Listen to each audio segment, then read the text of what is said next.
Welcome to Simply Robotics, the podcast exploring the animation industry one episode at a time. I'm your host, Monique. You can find me on all social media platforms at Simply Robotics, SIMPLYROBOTIX.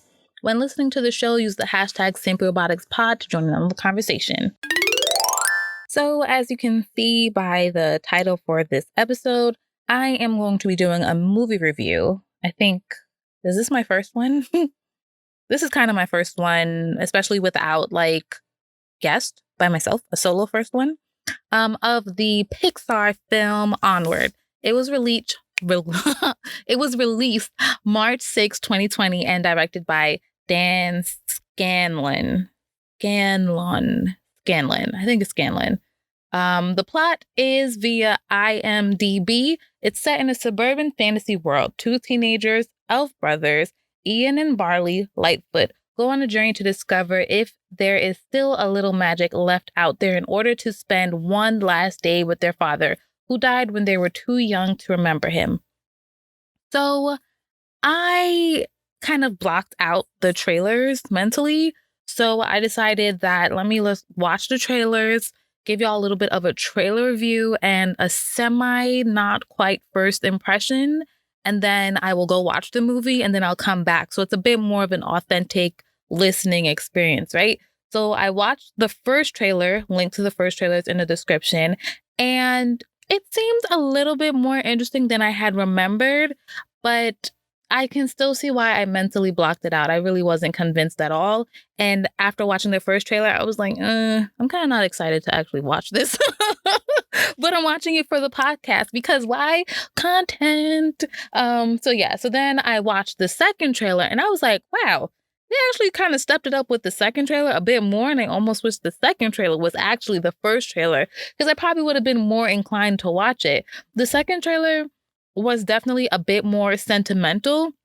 And just from the music that they used and the things that they chose to show in the second trailer definitely made me more interested than the first one. So I'm also happy that I watched it in order. So it just made me more interested in seeing it despite still not really being interested in seeing it. Oh, I forgot I wanted to mention this. So I'll mention this actually when I go on and watch the movie. But some of the reasons why I wasn't really interested in it is that I just felt like I want Pixar to kind of really almost push themselves visually at this point. I feel like Pixar they're kind of a little bit like a one-trick pony. I won't say a little bit. They kind of a one-trick pony. So even though the characters are blue, I still feel like they're very similar to Pixar. We understand that Pixar has a look. I get it. But I don't know how they could kind of push themselves stylistically without deviating from their brand. That's what I'm trying to say. So I saw this film and I'm like, okay, I of course, like most other animation people or fans or, people that just like animated stuff, you have a soft spot in your heart for Pixar. We grew up with Pixar. For some people listening, Pixar was around before you were around, right? But I am at a point where I've digested so much Pixar that I just want something more. And so I looked at this and I was like, it seemed a little predictable, but I always understand that Pixar throws something out of left field in there. So you could think you know what's going to happen, but you don't know. But I was just I'm so tired of seeing this younger brother, wimpy kid, older brother, blockhead person. And they have this sort of dynamic that they either need to work on or whatever have you.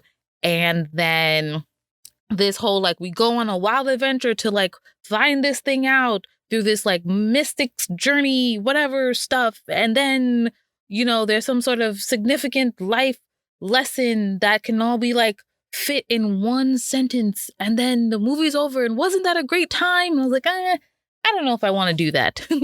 I think I will pass.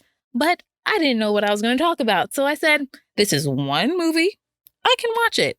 So I'm going to watch it and then I'm coming back.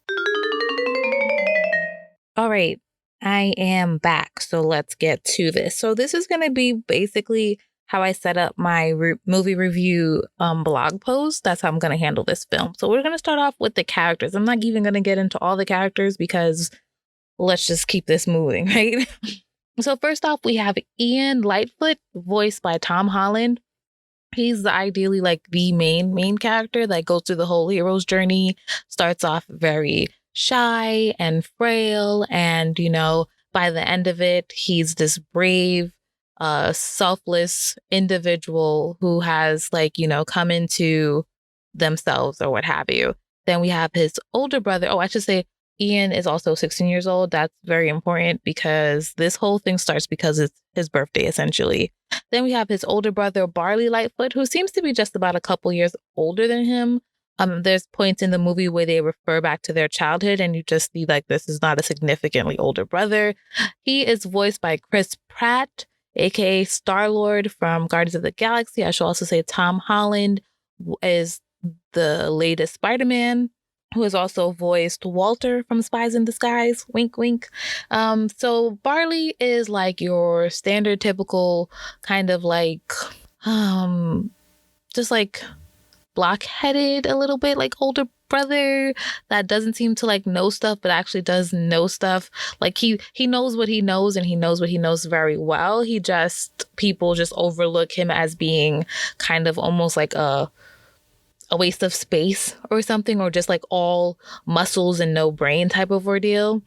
Some set of characters I actually wanted to point out, there's these biker fairies, aka sprites, and Barley refers to them as sprites and talks about their wings, and they're and how they can fly, and they're just not having it. They're fly? Well, we don't fly. That's why we on motorcycles, because we don't fly.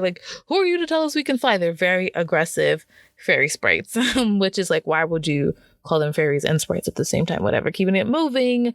There's a point in the movie where basically they get into this motorbike accident, and they're falling, as Buzz Lightyear would say, gracefully in the air, and then their wings kind of start getting activated, and it's all Tinkerbell, and it's literally glittery and some sprinkles and stuff like that, and they're oh, we can't fly. And I was just that was a sweet little moment there.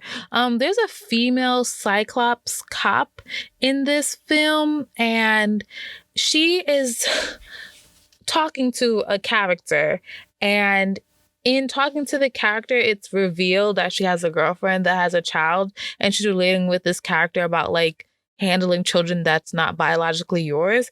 And I'm ooh, way to slip in a lesbian homosexuality reference there. And then what's further interesting for this is this particular character that's saying this, I interpreted as being black. So it's a black lesbian Cyclops who is a possible other parent.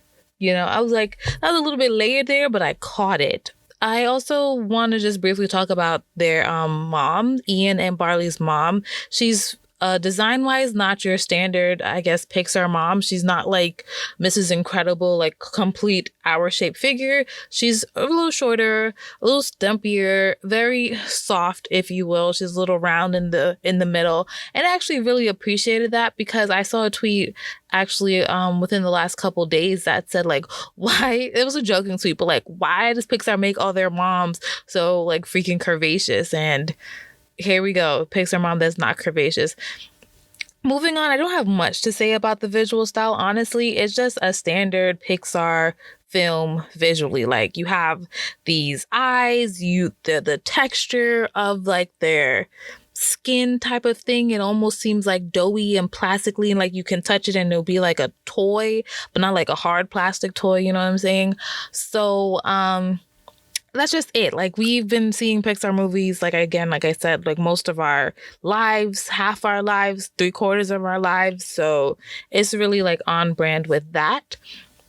I personally enjoy magic and magical stuff, so I did enjoy those visual elements throughout the film. We're really also used to how Pixar builds their environments. If you think of Tangled, if you think of Tangled is Disney, but okay, whatever. If you think of Tangled, Brave, Moana, even Frozen, they have some sort of grassy stuff. The Good Dinosaur. All those sort of things. You can go back to The Incredibles. We know how Pixar does earth and like world environment treatment. Onward is pretty much in line with all of that. Even though it's a magical world, I didn't feel much magic in the structure, and that actually coincides with the story, which I'll get into a bit later. But I still wanted it to feel a bit more fantasy, and I didn't feel that they did much fantasy world building again, which is I'm gonna get back into a little bit in just honestly in just a couple like minutes. So I also felt that there wasn't much of like a wow factor in terms of the designs or the special effects.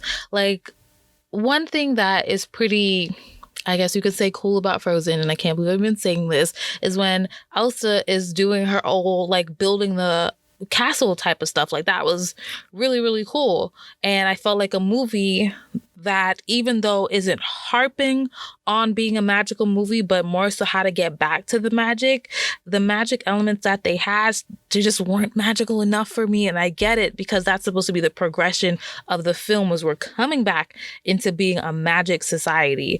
So I just still felt a little underwhelmed, because when I like magic, I do. Animation style, again, Pixar. Pixar is like, what everyone aspires to. So there's just like nothing really to critique. I would say that something I personally enjoy, be it from a 3D animated film, a 2D animated film, anime, what have you. I like when characters are writing and they actually animate the words on the paper that they're writing. There's just something about those moments that's so like aesthetically pleasing to me, and I'm always like, that was good, that I'm satisfied. Anywho, so what I found interesting too is that, so this is not a spoiler because it's in the trailer, the boys bring back only half of their dad, like the bottom half. So they actually communicate with their dad kind of by like tapping on his foot and tapping near his foot. And also the dad responds to like vibrations of the surroundings. And I thought that was very interesting to watch how they animated and captured that style of communicating. Now, getting to the storytelling, as I was saying, the film for me didn't have enough magic, because the story starts off actually with how magic was kind of like too hard to do and people were getting lazy. So it was easier to just kind of like modernize magic. So they like created electricity because it was too hard to constantly trying to get spells right to like light candles and stoves and what have you in order to have light. They're like, let's just make electricity and like make things easier. And that's why the fairies, for instance, like they ride motorcycles because they're like, I'm too lazy to fly. Like, I'm just going to drive a motorcycle. So after so many generations removed from what their physical anatomy like even supports, these mythical and mystical creatures or whatever are doing basically like human things. Like they're driving cars, they're riding bikes, all this stuff. And it's like, you have 4 legs, you have wings, you can do X, Y, and Z, but no one is using any of that. So that's why a chunk of the film really isn't so magical. And it's about Ian getting and learning and understanding and embracing the fact that he is magical. And I'm just like, I get it. I want magic though. I want magic. So I just thought that was pretty interesting take on it. Like we humans, we would love magic. We're like, magic will like make our lives so much easier. But then here it's like, oh, well, magic's also probably like really hard and you'd probably be struggling trying to do stuff. And then what if you like cast the wrong spell or you don't pronounce like something correctly, so it actually ends up doing something else? And there's like a whole host of things. So it's just funny to think that they modernized their worlds because of like magic.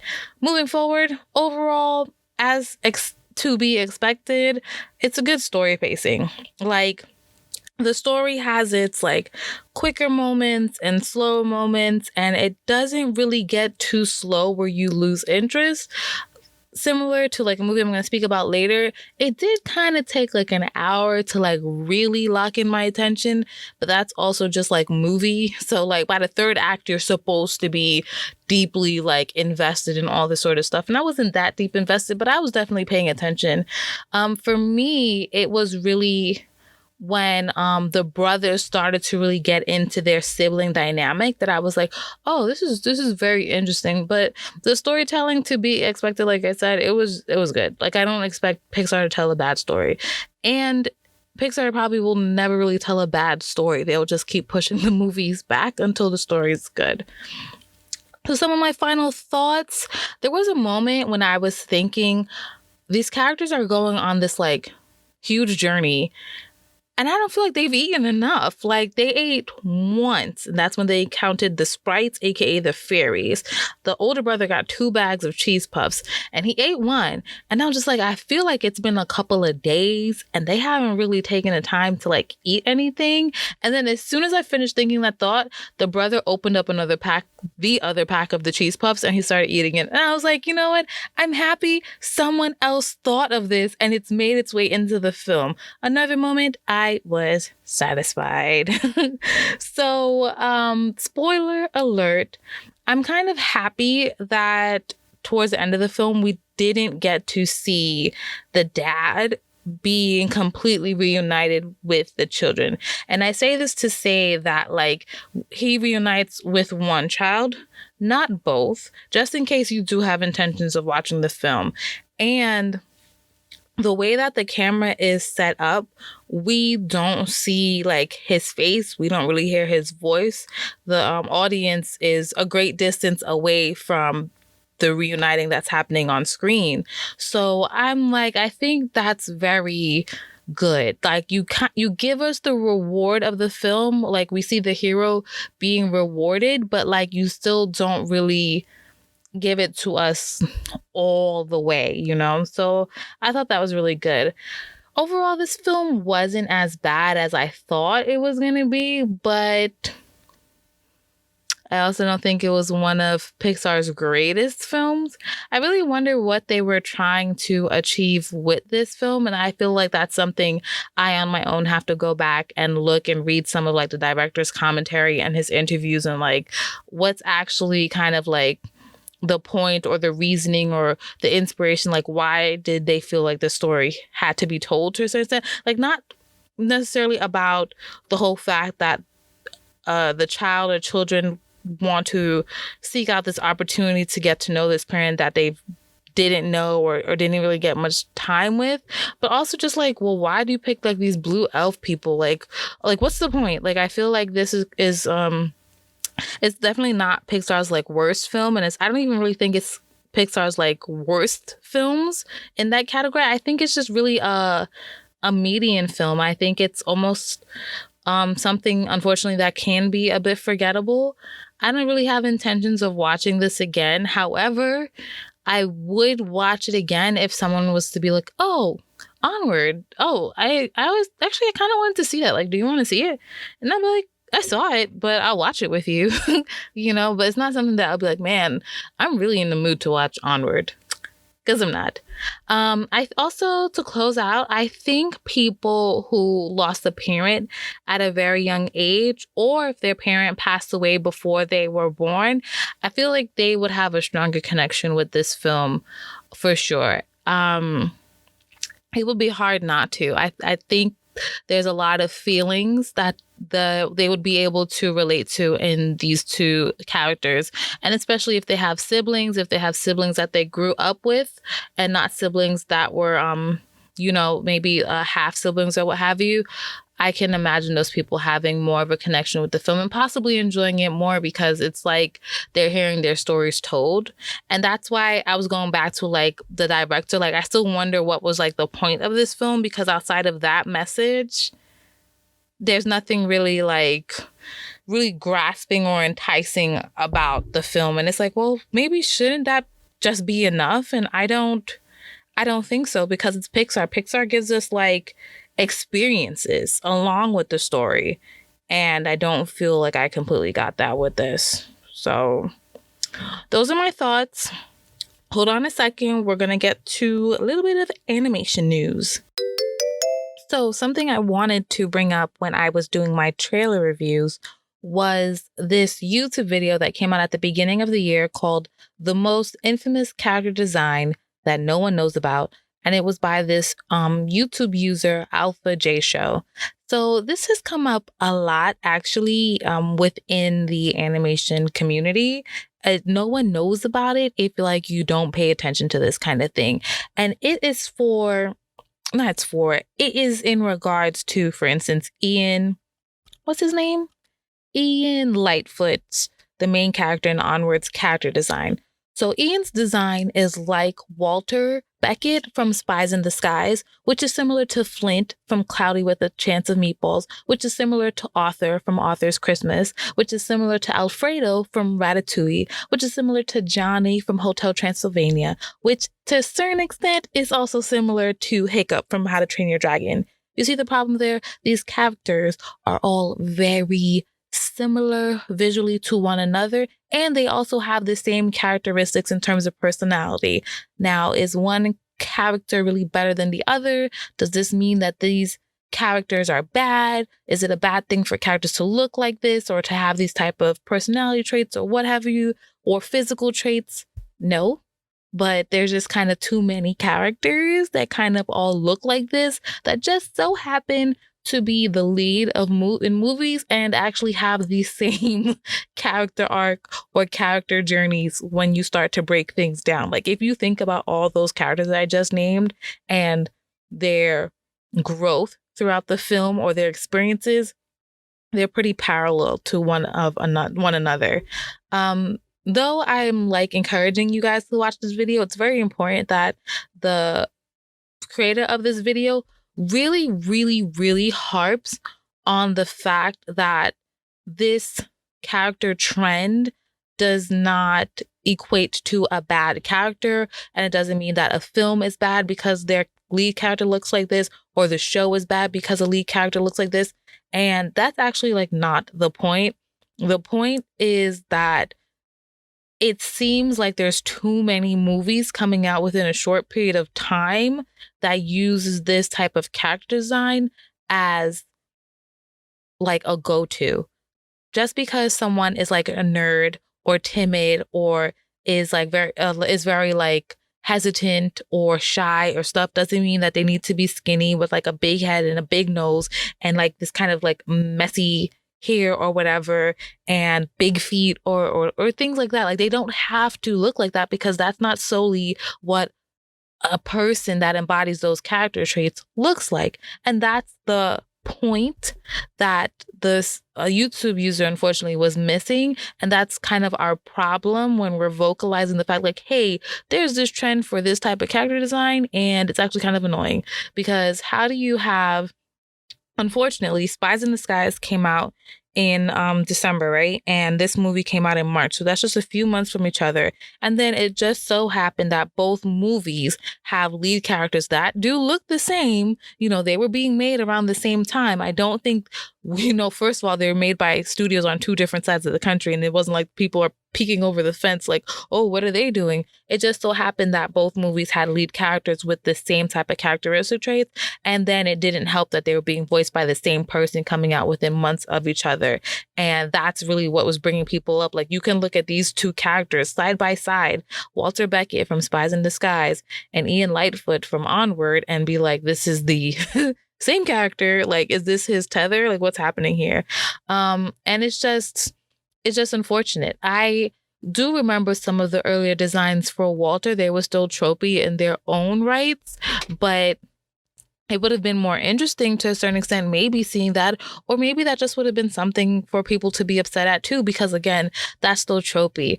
And it's like we have all these talented artists coming out of art schools or self-taught or what have you. You know, they're on the internet and they're looking for work, and unfortunately, studios revert back to tropes. Like you could push the limits and really allow people to use their creative freedoms, and even the directors like push the envelope. What if you had a nerd that just wasn't super skinny and just like wasn't a fat slob and was still super smart and still shy and reserved and timid and still had the same journey of finding their voice, you know, what have you. But I forgot to say, I didn't yet. There's no animation news because with this pandemic, like I've been in and out of keeping up with the news. I feel like the only news I'm paying attention to is stuff related to COVID and not really like animation stuff. So my head hasn't really been in the trenches about what's going on in animation news. The things that I can tell you is that Soul, which is the Pixar movie that was coming out in June, has been pushed back to November. So we'll see what happens with that. I am personally heartbroken because for like the last, I don't know, 10 years or something like that, I've been seeing Pixar movies on my birthday. It's just like my own little personal tradition. Sometimes I go by myself. Sometimes I go with friends. Sometimes I go with my mom. And this year that won't be happening, even if like the movie theaters are just closed. So like I'm pretty sure I wasn't going to go anyway if theaters had opened up. So we'll see what happens with that. Spies in Disguise, not Spies in Disguise. Well, in the sequel for Into the Spider-Verse has been pushed back. I think it was supposed to come out. Now I can't remember the date. If it's 21 or 22, whatever it is, it's being pushed back to the October of whatever year it was originally supposed to come out. I think it was supposed to be like a March release and it's getting pushed back to October. I'm pretty sure it's 2022. So animation films and cartoons are still being made. They're just seeing some pushbacks. Films especially because they really bank on the box office money to, at the very least, break even. So we're just going to see how those things work. But what I can tell you is I also saw Trolls 2 World Tour. And oh boy. So I live tweeted with Jen of Animation Complex. I had her on the show. I think that was like episode 3. I also tweeted with Sam of Animation Heroine. You can look her up on Twitter. And Cassie of Ink and Paint Girls podcast, Ink and Paint Girls podcast. So the 4 of us, we coordinated with Sam of Animation Heroine to do a watch party on Twitter of Trolls World Tour. And listen, I kept it very cute on Twitter because I understand that a lot of people worked very hard on the film, and I know how people can be on Twitter and they're quick to run with things. So I'm saying I'm really not, first off, I'm not about to slam a movie. That's not even what I do. But I said I will say what I want to say on my podcast, which is my platform. I will also say that if you're very interested in some critique of the world, but if you did see Trolls 1, if you did see Trolls 2, Jen of Animation Complex, she's going to be actually breaking down a little bit of the world building from a very like a critique of it. Because Trolls actually is very good at their like fantasy and environment visually, but kind of just their reasoning or the storytelling for the world is kind of like all over the place. So anywho, let me continue. The movie wasn't all that good. Just to be straight up and real with you, it just wasn't. I could have swore I maybe read a tweet or two that said Trolls 2 was better than Trolls 1, and that's not true. That is not true. I think just like the movie Sing, there's just way too many song references. I think Jen counted at least 31 like songs were referenced. And then the overall storytelling was just a bit annoying. I was constantly like, okay, but why is all of this happening? Like, why are we here? Why do you want me to care about this thing? Why am I paying attention to this? Like, I understand what's going on, right? So the synopsis of Trolls is that like there was a guitar that had a whole bunch of strings, 6 strings. Each string represented a different genre, like rock, pop, hip hop, techno, whatever, right? And so they all couldn't get along, what have you, one way or another. Each genre kind of gets their own string and goes about to their own island or remote part of wherever they live. And so what happens is there's like an uprising. The rock princess troll decides everyone needs to be a rocker. We're not having no other genres. I'm going to steal everyone's strings, bring back the guitar, make everyone a rockhead. Fine. I get it. Cool. But there's like some subplots and some sub-stories or whatever going on. And then we're being introduced to new trolls and we're getting some backstories on old trolls or like old genres of trolls or just like whatever. And I'm just like, what are we doing? And then the rocker troll girl, she just keeps telling us her plan. I'm like, we heard you. We already heard you. And so the film took like an hour to actually get interested, where I was like, okay, I think I can actually finish this because we're live tweeting it. And I was just like, woo, it is kind of hard to say some good stuff about it. And I know if you don't have nothing nice to say, you just don't say it. But I wanted to engage and participate. So I found some nice things to say. But I was like, wow, this is really harsh. And I'm very happy. I mean, I really wasn't going to see this movie if it wasn't for the watch party. I was not going to spend my coins to see this in theaters, but I saw it at least from the comfort of my own home. I had my snacks. I'm digressing, right? So I said, visually, it's a very, very cute and colorful movie. I do appreciate that. It reminds me of Lisa Frank and my elementary school days. And that was cool. There, it was a point also in the movie, like they have some like I'm using air quotations like ethnic trolls, right? Because they have like a funk genre, they have a reggaeton genre, they have a K-pop genre, and though it wasn't like a racist, it still felt a little strange, just strange. The K-pop. Like, I understand what y'all are doing, and you have to kind of like, the trolls are kind of like caricatures of the genres to a certain extent, but I'm just like, man, y'all are teeter-tottering kind of close. Kind of close. But anywho, so those ethnic trolls didn't have their own strings, and I don't know, I guess you have 6 strings on a guitar or whatever. But I was just like, that's not fair. How come they don't get their own strings, But you have to keep the movie going, I guess. The movie is pretty predictable and cliche. I couldn't kind of wait for it to end because of the songs, really. I really enjoyed the funk world that was happening. And I did enjoy the K-pop too, actually. I thought they were funny. There was country trolls. There was yodel trolls. That was interesting. So I thought between Onward and Trolls, actually, it was very interesting how both films depicted like allegedly Black characters. And like I said, Trolls was a bit more of a caricature in some of the mannerisms and the lingo that was being used. Onward relied heavily on the voices and some hair and a little bit of mannerisms, but not to the extent of a character. In Onward, it was kind of obvious that characters were Black despite being like blue and like purple and stuff because they had textured hair and they often had wider noses, whereas the non-Black characters, everyone had a straight nose. Like, I was actually looking for the film and seeing, well, did they do like Asian troll thingies? What were they in elves? There were elves in Onward. So like, yeah, the elves, you can distinguish like this is definitely a Black elf despite being purple or blue because her hair and her nose is wide. Everybody has big noses, but her nose is a wide big nose. And so I was like, dang, are there like Asian elves? Are there like Asian characters in this thing? Like, I can't really pick up on Asian, but it was very, very clear that we got Black people in this movie. And I was like, okay, I mean, whatever. Good to not upset the Black people. Keeping it moving. I don't know.